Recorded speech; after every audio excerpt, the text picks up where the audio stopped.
오늘 창세기 12장 1절부터 9절까지 말씀을 중심으로 상실의 세대로부터라는 제목으로 같이 은혜를 나누기를 원합니다. 여러분 자랄 때 어떤 꿈이 있으셨습니까?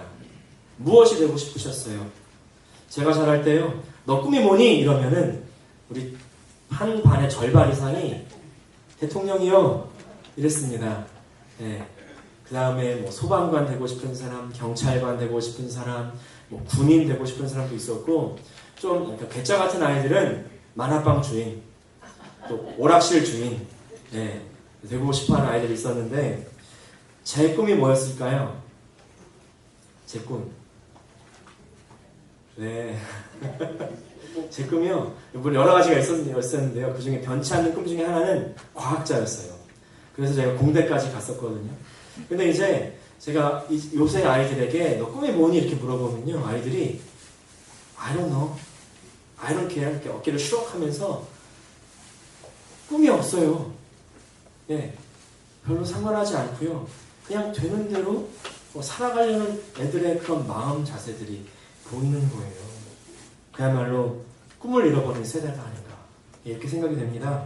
그래서 이런 청년들을 향해서 뭐라고 말하면 Lost Generation 이렇게 이야기하잖아요. Lost Generation. 근데 이 Lost Generation이요, 사실은 지금 현대에 와서 쓰여지는 말이 아니라 옛날부터 쓰여졌던 말이에요. 어떤 사람들을 대상으로 했던 말이냐면 1차 세계대전 이후에 그때 전후 세대 그 젊은이들이요, 이제 현실을 보니까 다 전쟁 때문에 폐허가 돼버렸고 무슨 일을 해야 될지 모르겠고 막막한 현실 때문에 상실감으로 좌절하던 그런 세대들을 로스트 제너레이션이라고 얘기했더라고요. 그래서요, 보니까 이런 사회 분위기를 단적으로 알 수 있는 작품 중에 하나가 바로 우리가 많이 들어봤고 또 책과 영화로 접했던 해밍웨이의 노인과 바다라는 작품이에요. 노인과 바다. 뭐 줄거리 다 아십니까? 예, 이렇습니다. 산티아고라는 노인이 주인공인데요. 이제 아내를 사별하고 난 다음에 딸도 시집 보내고서 혼자 살고 있습니다. 이 사람이 어부니까 고기를 잡으면서 매일매일 살아가는 거죠. 그런데 3달이 넘도록 고기를 못 잡은 거예요. 그러니까 마을에서 놀림감이 되어버린 거죠. 아니, 어부라면서 어떻게 고기도 못 잡느냐? 이러니까 이제 화가 나가지고 내가 오늘은 꼭 고기를 잡으리라 작심을 하고서 먼 바다로 나갑니다. 결국 큰 사투 끝에 큰 고기를 잡았어요. 잡고서 이제 룰루랄라 이제 고기를 배에 메고서 항구로 들어오는데 들어오는 동안에 상어떼를 만난 겁니다. 그래가지고 그 상어떼가 그 고기를 다 물어 뜯어버렸어요. 항구에 도착하니까 뼈밖에 안 남은 거예요. 해밍웨이가요, 이 노인과 바다라는 책을 통해서 우리에게 말하고 싶은 것이 무엇이었을까? 그것은 바로 상실감, 허무감, 좌절감 아니었겠습니까? 네. 20세기 초에 서구 청년들이 이렇게 허무주의, 좌절로 가득했었기 때문에 이제 상실의 세대, Lost Generation 이렇게 불렀었는데, 그런데 사실은 이 Lost Generation이라는 이 말이요, 아까도 말씀드렸듯이 지금 현대를 사는 21세기 청년들을 지칭하는 말이 되어버렸다는 겁니다. 그런데 이것이요, 우리 모두의 문제예요.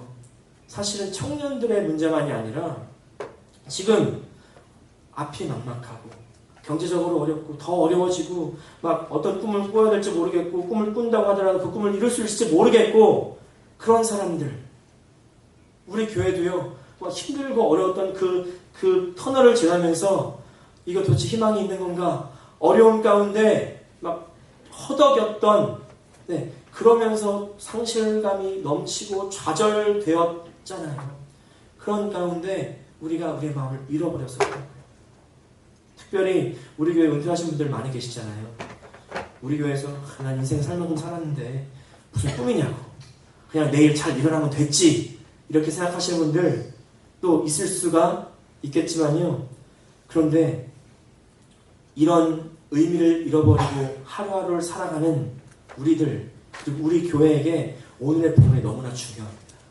네, 오늘의 본문은요, 하나님께서 아브라함을 부르시는 장면이에요. 하나님께서 이렇게 말씀하십니다. 지금 네가 사는 그 땅을 떠나라. 그리고 내가 네게 지시하는 그 땅으로 가라는 거예요. 그래서 거기서 복의 근원, 바로 복이 되어라 이렇게 말씀하십니다. 바로 하나님께서 살던 땅에서 불러내시는 하나님의 음성이었죠. 아브라함이 살던 땅이 어떤 땅이었을까요? 갈대아 우르라는 땅. 이 땅은요, 성경학자들이 보니까 우상으로 가득했던 땅이에요. 여호수아 24장 2절을 보니까 이렇게 말씀합니다. 옛적에 너희 조상들 곧 아브라함의 아버지 나홀의 아버지 데라가 강 저쪽에 거주하여 다른 신들을 섬겼으나, 이렇게 얘기해요. 아브라함의 아버지 데라가요, 하나님 자손이었어요. 하나님 백성이었어요. 그럼에도 불구하고 저쪽 땅에서는 하나님을 섬기지 않고 다른 신을 섬기고 있었다는 거죠. 심지어 어떤 성경학자들은요, 우상 장수였다 이렇게까지 얘기해요. 영적으로는 혼돈했고 어두웠던 이 땅에서 아브라함은 하나님의 부르심을 받고요, 이제 그 땅을 떠나게 됩니다. 그런데 아브라함이요, 아직 아버지를 떠나기는 어려웠어요. 그래서 아버지와 함께 하나님 땅으로 간 거예요. 그래서 아직 하나님께서 말씀하시는 아버지를 떠나기 위해서는 좀 더 원 스텝 더 가야 되는 거죠. 아버지를 떠나고 살고 있는 땅을 떠나라는 말, 무슨 뜻일까요? 아버지를 떠난다는 건요, 아버지가 우리에게 주신 그 모든 소유, 모든 기업, 모든 권리를 다 내가 포기하겠다는 거거든요. 그리고 또 그 당시에는요, 부족 사회였습니다. 그러니까 아버지, 내가 살던 그 가족을 떠나면요, 나의 안전을 책임질 수 있는 방법은 없는 거예요. 우리 생명이 is at risk. 이제 위협에 처하게 되는 거죠. 그래서 더 이상 미래를 보장할 수 없는 그런 상황이 되는 겁니다. 그런데 하나님께서는 그 떠나라는 명령을 주시고, 그런데 그 명령에 순종하면 받을 복을 약속해 주셨어요. 이렇게 하나님께서 아브라함이 하나님의 떠나라는 명령에 순종하면 이제 세 가지 복을 준다고 말씀하시는데, 그 복이 바로 큰 민족을 이루는 것, 그리고 아브라함의 이름이 크게 되는 것, 아브라함의 복이 되는 것. 그런데 그 약속을 받고서도요, 사실 아버지를 아직 떠나지 못하고 있다가 아버지가 죽고 나서야, 그제서야 떠나가게 되는 거예요. 이제 그래서 아브라함에게 주시려고 계획하셨던 그 가나안 땅으로 아브라함이 들어가고, 거기서 세겜과 베델에서 제단을 쌓고 예배를 드리고 여호와 이름을 부릅니다. 이것이 바로 우리가 읽은 본문의 말씀입니다. 오늘 이 아브라함의 이야기가요, 비록 수천 년 전의 이야기지만 사실 이 이야기는 지금도 우리에게 반복되고 있는 줄 믿습니다. 하나님께서 아브라함을 부르셨던 것처럼 지금 하나님께서 우리도 계속해서 부르고 계십니다. 이미 부르셨고요, 계속해서 우리의 삶 가운데, 우리의 어려운 삶, 우리의 힘든 삶에서부터 우리를 부르고 계시는 거예요. 하나님을 예배하지 않고 하나님을 경배하지 않는 그곳에서부터 우리를 부르시고 계신다는 것을 들으시기를 바랍니다. 영적으로 어두운 시대, 허무한 시대, 고통스러운 현실, 의미를 잃어버렸던 그곳으로부터 우리가 벗어나기 위해서, 그리고 그것을 극복하기 위해서 우리에게 필요한 것이 무엇인지 우리가 같이 본문을 통해서 은혜를 나눠보기를 원하는데요. 첫 번째로 하나님의 부르심을 인식해야 됩니다. 우리는 하나님의 부르심을 인식해야 돼요. 인정해야 됩니다. 모든 부르심에는요, 목적이 있어요. 목적. 하나님께서 그냥 불러만 내는 게 아닙니다.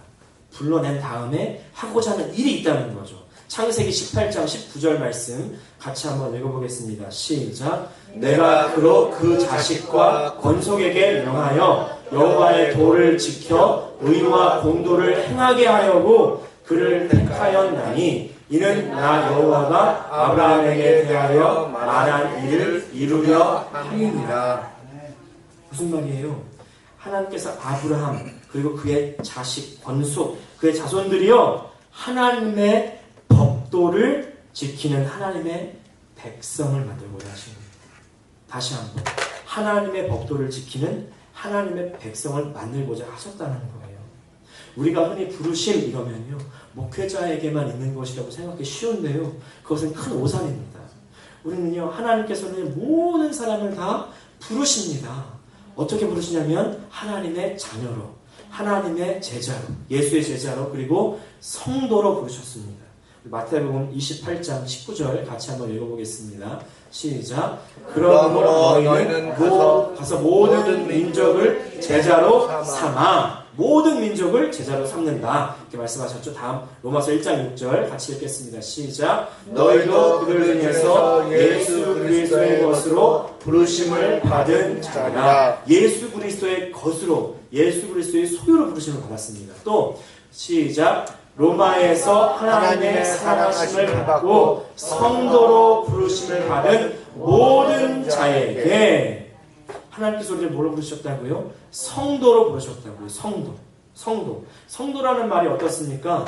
우리가 영어로 보면요, saint예요. saint는 뭐예요? 성자잖아요. 성자.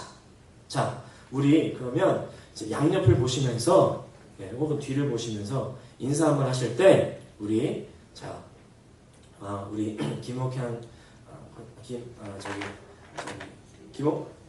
김영희 원사님, 뒤에 이순성 집사님 보시면서 성 이순성 집사님, 이런 식으로 옆에 그 앞에 성자를 붙여가지고 이제 인사를 하는 거예요. 같이 인사 나눠보시겠습니다. 시작. 안녕하십니까?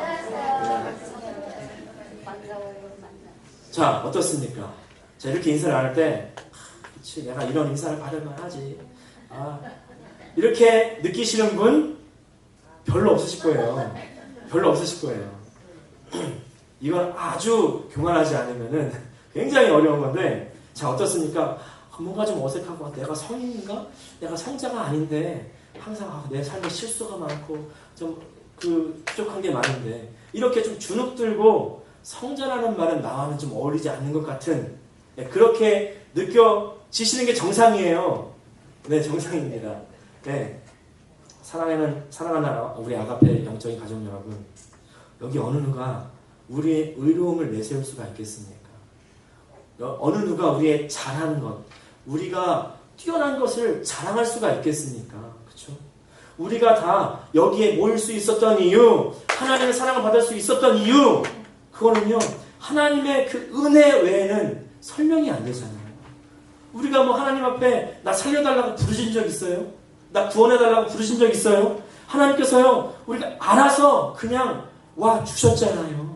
예수님께서 성육신 하셔서 이 자리에 오셔서 십자가에 알아서 돌아가시고, 우리가 예수님 십자가에 돌아가셨을 때 다 죽게 되었으니까 주님 제발 십자가에 돌아가셔서 나 좀 살려주세요, 이렇게 말해본 사실이 없는데, 예수님께서는 달려 돌아가시고 나서 돌아가시고 난 다음에 나를 믿어라고 쫓아다니면서 설득하시잖아요. 이런 사랑 우리가 받았다고요. 그런 사랑 때문에 우리가 온전해질 수 있었고요, 깨끗해질 수 있었고요, 정결케 될 수 있었습니다. 그 예수 그리스도의 피값으로, 보혈의 공로로요, 우리를 정말 이 죄악된 세상에서 구원받을 수 있었다고요. 아브라함이 믿음으로 그 하나님의 부르심에 반응했던 것처럼 우리도 하나님의 부르심에 믿음으로 반응해야 될 줄 믿습니다. 오늘 우리 아가페도요, 하나님께서 부르십니다. 나의 뜻을 따르는 나의 백성이 되어라. 나의 뜻을 따르는 나의 교회가 되어라. 나의 뜻을 따르는 나의 소유가 되어라. 이 하나님의 부르심을 들으시는 우리 오늘 이 아침 되시기를 주님으로 축원합니다. 여태까지 혹시 삐딱삐딱 하시고 들쑥날쑥 하시고, 교회 분위기도 어수선한데 나 그냥 집에서 좀 쉬고 나 그냥 놀러 다니고 그래야 되겠다, 잘됐다, 나 좀 베케이션 좀 얻어야 되겠다, 이렇게 생각하시는 분들, 하나님의 음성을 들으시기를 바랍니다. 하나님 지금 우리를 부르십니다. 그래서 어떻게? 나의 백성이 되라고, 선한 일에 열심하는 친백성, 하나님의 뜻을 따르는 우리 교회 되라고. 디도서 2장 14절 같이 한번 읽어보겠습니다. 시작. 그가 우리를 대신하여 자신을 주심은 모든 불법에서 우리를 속량하시고 우리를 깨끗하게 하사 선한 일을 열심하는 자기 백성이 되게 하려 하심이라. 아멘. 그래서 우리는 하나님의 자기 백성, 친백성으로 하나님께서 주시는 꿈을 꾸어낼 줄 믿습니다. 하나님께서는요, 하나님의 백성을 그냥 부르기만 하시고 방치해 두시는 분이 아니라 이제 새로운 꿈을 주시는 분입니다. 우리가 기억해야 될 두 번째, 그거는요, 우리가 하나님이 주시는 꿈을 꾸어야 한다는 겁니다. 이제 꿈을 꾸라 이런 얘기하면요, 아, 나 밤에 잘 때 꿈 안 꾸는데, 이런 말씀 하시는 분 간혹가다 있는데요. 그런 꿈이 아니라 미래를 향한 비전이죠. 이거 비전이라는 얘기를 하면요, 또 어떤 분들은 아, 이거 청년용 말씀이구나, 이거 우리 자녀가 들어야 되는데, 아니에요. 자, 창세기 12장 4절 같이 읽어보겠습니다. 시작. 이에 아브라함이 여호와의 말씀을 따라갔고 롯도 그와 함께 갔으며 아브라함이 하란을 떠날 때에 75세였더라. 아브라함이 하란을 떠날 때에 75세. 여기 제가 오늘 라이드를 갔다 오면서 저희가 신뢰가 되지만 우리 권사님들 나이를 잠깐 물어봤습니다. 그랬더니 요 언저리시더라고요. 제가 정확하게 이야기 못 드리겠어요. 프라이버시가 있으니까. 근데 요 언저리시더라고요. 그러니까요, 청년용 우리 자녀 아니에요. 하나님께서 아브라함을 부르실 때 나이가 75세라니까요. 사실요, 우리가 인간적인 눈으로 봤을 때 75세 어떤 나이입니까? 뭔가 좀 내 뒤를 돌아보면서 이제 내 앞을 좀 정리를 해가면서 뭔가 자리를 딱 잡고 이제 뭔가 정리를 해가는 그런 나이인 것 같잖아요. 그런데 하나님께서는 그 아브라함을 불러내시는 거예요. 그리고 이제 그 땅에서 모든 짐을 싸가지고 나와라. 당장 어디로 가는지도 몰라요. 나가라는 거예요. 자, 아브라함이요, 혼자가 아닙니다. 지금요, 무슨 가족 여행을 가는 것도 아니고요, 단촐하게 짐 딱 싸가지고 갈 수 있는 그런 게 아니라요, 모든 식솔들을 다 데리고 나가는 거예요. 5절, 다음 구절 5절 보니까 이렇게 얘기해요. 아내와 조카 롯과 하란에서 모은 모든 소유와 얻은 사람들을 끌고 갑니다. 단순히 계산해도요, 수십 명이고요, 부리는 군사들까지 하면 기백 명에 이르는 사람들 다 이끌고 이제 길을 떠나는 겁니다. 생각해보세요. 장관을 이루지 않았겠습니까? 어떤 사람은 짐꾼, 어떤 사람은 애들 이끌고 다니고, 자기가 쓰던 것들 다 해가지고 다 탄 짐씩 짊어지고 이제 길을 떠나는 거예요. 길을 가다 보면 길에 유숙도 해야 되고요. 또 어떤 마을에 들려서 이제 여관 같은 데서 자기도 해야 될 텐데, 이제 여관 같은 데 딱 이제 자면요, 같이 여행하는 사람들이 물어보죠. 아, 안녕하세요. 혹시 저는 여기까지 가는데 어디까지 가십니까? 이제 딱 물어보는 거예요. 그럼 아브라함이 그 얘기를 딱 듣고, 글쎄요, 제가 어디까지 가는지 잘 모르겠는데. 실제로 아브라함은 몰라요. 아니, 이 수십 명이나 되는 사람들의 리더가 어디로 가는지도 모르고 지금 정처 없이 길을 떠나는 겁니다. 다른 사람을 봤을 때 정신 나갔다고 보지 않았겠어요? 네. 우리도요, 여기서 태어난 분을 제외하시고 대다수가 한국에서 이민 오신 분들이잖아요. 이민 오실 때 어떻게 오셨습니까? 자, 내가 어느 도시에 가겠다. 호놀룰루에 오겠다. 그러면 호놀룰루에 와가지고 어떤 집을 살지를 검색을 해보고 혹은 물어보고 계획을 세운 다음에 또 어떤 일을 할 수 있는지를 알아보고 직장을 찾아봐야 되겠죠. 또 아이를 학교는 어떻게 보내야 될지 그런 것도 알아보셨겠죠. 그렇게 딱 계획을 세우고 오는 거예요. 유학을 오신 분들, 내가 어떤 공부를 하고 내가 언제까지는 이 공부를 마친 다음에 내가 직장을 잡든지 그 다음 진로를 결정해야 되겠다. 이렇게 다 계획을 세우고 오지 않았겠습니까? 저도 하와이 올 때요, 이번에 이제 온다고 결정이 된 다음부터 부랴부랴 짐을 싸기 시작하는데 짐이 왜 이렇게 많아요? 그렇게 많은 짐 진짜 어떤 건 버리고 어떤 건 드리고 이제 막 정리를 하고서요, 딱 들고 올 수 있는 수트케이스 4개로 딱 줄였어요. 무게에 맞춰가지고 무게 들고서 그 체중계 올라갔다 내려갔다 하면서 딱 맞춰가지고 이제 공항에 아무래도 아기가 있고 수트케이스가 많으니까 오래 걸릴 것 같아요. 그래가지고 2시간 전에 갔습니다. 아니나 다를까 2시간 전에 갔더니 아기 찡찡거려. 또 이제 너무 이상한 거를 많이 싸우니까 보통 여행 가는 게 아니고 완전 이민으로 왔어요, 지금. 그러니까 이 검색대에서 엄청 열어보는 거예요. 거기서 1시간이 걸리는 거예요. 그래서 딱 세상 생각에 맞게 비행기를 타고 도착을 하니까 한국사님이 마중을 나와주셔서 오자마자 이제 알아봐 주신 집으로 딱 가가지고 거기 바로 계약을 하고 그 다음에 교회를 왔더니 막 이제 오셨다고 막 환영을 해주시는데 너무 감사하더라고요.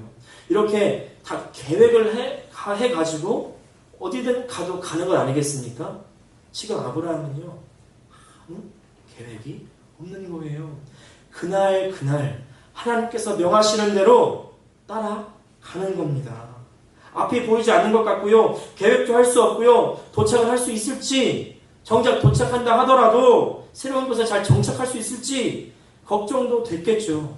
그런데 하나님 말씀 앞에 그 정들었던 땅, 친척, 아버지 다 뒤로 하고요. 하나님이 말씀하시는 그 땅으로 가는 겁니다. 왜냐하면 하나님의 약속이 있었기 때문에 하나님의 약속에 말씀이 있었기 때문에 2절 말씀 같이 한번 읽겠습니다. 시작. 내가 너로 큰 민족을 이루고 내게 복을 주어 내 이름을 창대하게 하리니 너는 복이 될지라. 다시 한번. 내가 너로 큰 민족을 이루고 내게 복을 주어 내 이름을 창대하게 하리니 너는 복이 될지라. 할렐루야.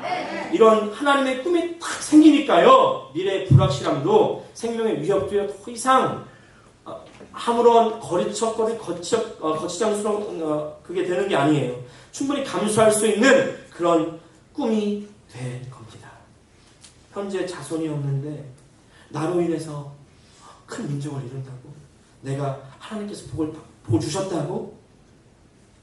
지금 비록 나이가 많지만 어떻게 보면 인생을 정리해야 되는 그런 나이인 것 같지만, 그런데 그때 하나님의 말씀이 임하니까 새로운 인생이 시작되는 겁니다. 여러분 지금 혹시 나이가 많다고 나 지금 할 수 있는 게 없다고 그렇게 생각하시는 분 있으십니까? 지금이 시작할 수 있는 때인 줄 믿으시길 바랍니다. 하나님이 말씀하시면요 하는 거예요. 되는 겁니다. 우리 아가페 교회도요 하나님 말씀이 임하면 역사가 일어나는 겁니다. 할렐루야. 여러분 어떤 꿈이 있으세요? 꿈을 꾸셔야 돼요. 혹시 이렇게 말씀드리면 아유 저는요 좀 그릇이 안 돼가지고 그냥 좀 이렇게 조용히 지내다가 가고 싶은데 하나님 저는 그냥 이름 내는 것도 싫고요 평범하게 그냥 그렇게 하고 싶거든요. 하나님께서는요 정반대로 말씀하시는 거예요. 내가 너에게 뜻이 있고 내가 너에게 목적이 있다. 하나님께서는요 하나님 백성에게 꿈과 비전을 주시고 그 꿈과 비전을 통해서 하나님의 일을 이루시는 하나님이신 줄 믿으시기를 바랍니다. 지금 내가 있는 곳에서요 하나님께서 꿈을 주시고 할 일을 주십니다. 여러분 할 일을 찾으시기를 바랍니다. 그리고요 미래의 비전을 허락하시 주시는 거예요. 하나님이 주시는 꿈, 그것이 바로 아브라함을 변화시켜 주셨듯이 나를 변화시키고 나의 가족을 변화시키고요 여러분 이웃을 변화시키고 우리 교회를 변화시키는 줄 믿으시기를 바랍니다. 아브라함이 꿈을 가지고 하나님 말씀 그 부르심에 순종했을 때 그의 가족들이 하나님 백성이 되잖아요. 그리고 이 아브라함을 통해서 열방이 하나님, 살아계신 하나님을 알게 되는 겁니다. 믿음의 조상이 되는 거예요. 우리가 이 아가페 선교 침례교회가 그 사명을 감당해야 될 줄 믿습니다. 할렐루야. 우리 교회가 변화되어야 됩니다. 네, 하나님의 통치가 다시 시작되어야 됩니다. 하나님의 은혜가 흘러나가야 되는 줄 믿습니다. 빛과 소금의 역할을 감당하는 우리 교회가 되시기를 주님의 이름으로 축원합니다. 이제 이 말씀만 드리고 우리가 이 말씀을 마무리하려고 합니다. 네. 예전 제 모교에 박홍희 교수님이라는 분이 계셨습니다. 연세대학교 물리학과 교수님이셨고요. 지난 2010년 2월로 정년 퇴임을 하셨거든요. 저는 공대를 나와서 이분 수업은 잘 듣지 못했는데 이분의 특강을 많이 하셨어요. 그래서 특강을 들은 기억이 납니다. 이분이 많은 연구로 논문을 내셔가지고 최다 논문 게재 그 상도 수여하셨던 만큼 훌륭한 학자셨는데 그것으로 그치는 게 아니라 학교에서 봉사단장, 그리고 검도 수업의 교수, 봉사활동의 지도교수, 그리고 또 특이한 게 물리학 학회지의 만화가, 또 아코디안 연주가 했다는 거예요. 신기하죠? 참 여러 분야에서 다재다능하고 많은 일에 열정이 있는 그런 분이셨는데 교수로서의 삶도 참 이게 힘들고 정신이 없었을 텐데 어떻게 이렇게 다른 일까지 많이 찾아서 하실까? 참 궁금했었거든요. 근데 제가 인터뷰를 보다가 한 가지를 알아냈는데 그것은 바로 이분이 성경을 보시면서 은혜를 받았다는 거예요. 보니까 사도행전에 초대교회 믿는 이들이 서로 쓸 것을 나누면서 사랑을 나누는 것을 보면서 나도 내가 갖고 있는 것 좀 나눠줘야 되겠다. 내가 좀 전파해야 되겠다. 같이 해야 되겠다. 베풀어야 되겠다. 그래가지고 그런 일들을 계속해 오셨다는 거예요. 저는 그렇게만 알고 있었죠. 근데 몇 년 전에 좀 충격적인 이야기를 후배로부터 듣게 되었는데 이 교수님이 2006년도에 췌장암 진단을 받으셨다. 여러분, 췌장암이요 어떤 병이냐면 너무 사망률이 높아가지고 죽음의 절망의 암이라는 별명이 붙을 정도의 그런 암이라는 거예요. 그런데 이분이 너무나 신기한 이상한 게 췌장암 진단을 받았으면 그때부터 치료를 열심히 해야 될 것 같은데 다른 치료를 받지 않고요. 오히려 음악학교를 열어가지고 아코디언을 가르치기를 시작하셨다는 겁니다. 그러면서 이렇게 말씀하셨대요. 하늘이 다른 일을 시작하라고 나에게 충격을 주었다. 하늘이 다른 일을 시작하라고 나에게 충격을 주었다. 다른 분 같았으면요. 췌장암 진단을 받으면 당장 앞이 캄캄해져가지고 내려놓고 이제 모든 꿈을 접고서 바로 치료하고 병원만 다니고 막 그래야 될 것 같은데 이분은요 오히려 췌장암 진단을 받고서 그것을 계기로 다른 일을 시작하는 겁니다. 다른 할 일을 찾아다니는 거예요. 놀랍지 않습니까? 여러분 지금 이분이 어디 계실까요? 어디 계실 것 같으세요? 이분이요 2012년 5월부로 이리오피아 아마다 과학기술대학교에 자연과학대학 학장으로 계신다는 거예요. 지금은요 이제 76세의 나이세요. 췌장암 투병 중인데도요 이분은 여전히 꿈을 가지고서 인생의 막바지까지 도움이 필요한 곳 그리고 도움이 필요한 사람들 자신이 가지고 있는 것을 나누어 주고 있는 겁니다. 이런 분이야말로 정말 참된 축복의 통로, 복의 근원으로서 살고 있는 분 아닐까요? 아멘. 박홍희 교수님이요 췌장암 선고를 들었을 때 사실은 얼마나 절망이 됐겠습니까? 얼마나 앞이 캄캄했겠습니까? 그냥 그 절망과 무기력이 구렁텅이로 확 들어갔었을 텐데 근데 이분이 그때 하늘의 부르심을 경험하는 거예요. 하늘의 부르심을 경험할 때 새로운 일을 계획하고 자신의 목숨이 위급할 수 있음에도 불구하고 꿈을 가지고 인생을 도전하고 다른 사람들에게 축복의 통로가 되어주고 있는 겁니다. 여러분 이것이 바로 우리에게 필요한 것인 줄 믿습니다. 사랑하는 우리 아가페 선교 침례교회 영적인 가족 여러분 혹시 말씀의 서두에서 제가 말씀드렸던 그 lost generation 지금 뭔가 앞에 향방을 잃어버리고 갈 길 잃은 그런 잃어버린 양같이 그런 마음, 상실감, 좌절감, 절망감 가운데 혹시 있으십니까? 그런데요, 그때 기억하셔야 될 것은 하나님은 지금 나를 부르고 계신다는 사실입니다. 하나님께서 나를 부르시고 계시고요. 하나님의 그 땅에 이르기까지 하나님의 그 축복을 소유할 때까지 하나님께서 우리를 인도해 주신다는 거예요. 그리고 하나님께서 우리에게 비전을 허락하여 주십니다. 소망을 허락하여 주십니다. 하나님의 음성을 들으셔야 돼요. 하나님 말씀으로 우리가 충만할 때 그 꿈을 꿀 수 있는 줄 믿습니다. 그래서요 하나님께서 아브라함에게 나타나서 말씀하셨던 것처럼 우리에게도 말씀해 주시고 약속해 주십니다. 우리를 변화시키셔서 축복의 시작, 축복의 통로 그리고 복의 근원으로 만들어 주실 것입니다. 할렐루야. 기도하겠습니다.